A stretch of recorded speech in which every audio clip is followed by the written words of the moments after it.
Kasi yan yung may dikit eh. Parang wala, ma'am. Ah, ito nga, yung may firewall. So ito guys, corner unit. So titignan din nila to. Ayun nga ma'am, ito ma'am oh, yung firewall niya rito.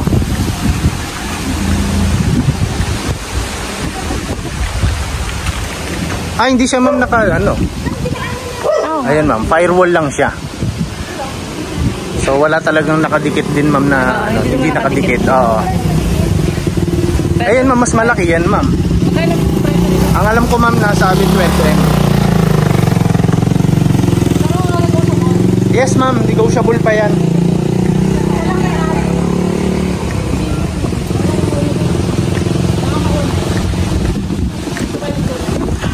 Ito nga ma'am, pwede nyo pang gawing tong ano, another car garage.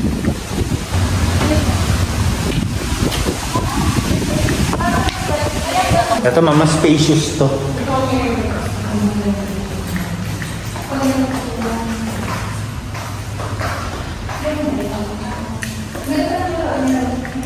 May ano naman, may gas range naman.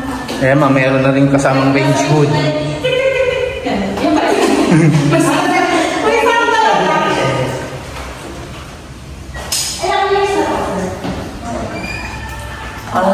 Ano siya, hindi ko lang sure kung kailan na. Kasi ano to, fully renovated lang na house.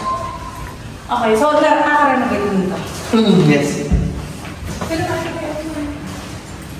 Oo nga, may puno yung ano na, damage. Ano ba? Upward. Sorry. Oo. Paayos na lang natin yan. Papayos naman yan ma'am. Kung ano yung sasabihin natin sa owner.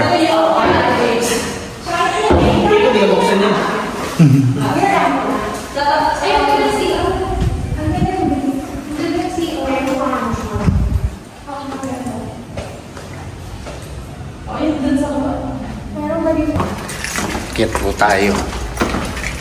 So, second floor. Ah, sige ma'am. Sige po.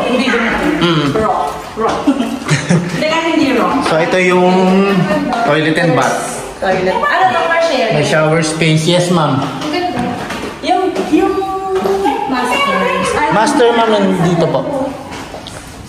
Try mo bumaan. Ah, ito. Okay. Andun nga, ma'am.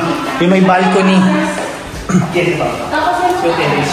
Yung taas pa makatik na lang. Kasi kaya tayo yung message ko kasi kaya tayo yung nagkakalang na. Ito ka Papuntang balcony yan, ma'am. kasi yung Ayan. Ito naman, ito paano review ka? Mas okay talaga ito, ma'am. Ito, di ba, sir? Mas malaki to eh. Pwede na sa rooms na kailangan. Oo.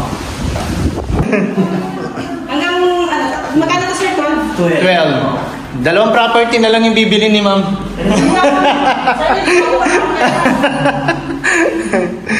Nagbabalik ako. Saan ba kayo nakatira ngayon, ma'am?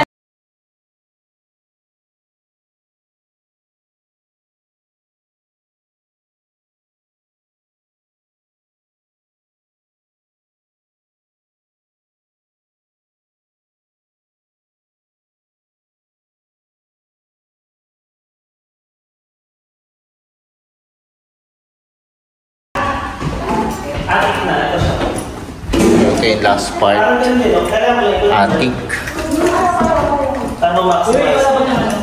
Si Chucky, ganyan. Saan mo po tayo? Sir, di ba? 12, yes. Tapos 8 na lang. Kausapin natin kung ano yung gusto nyo. Pero huwag naman 12, ako masyado malayo lang. Basta from pero mga 9 na. Susubukan natin. Pero hindi ko masabi yung 9.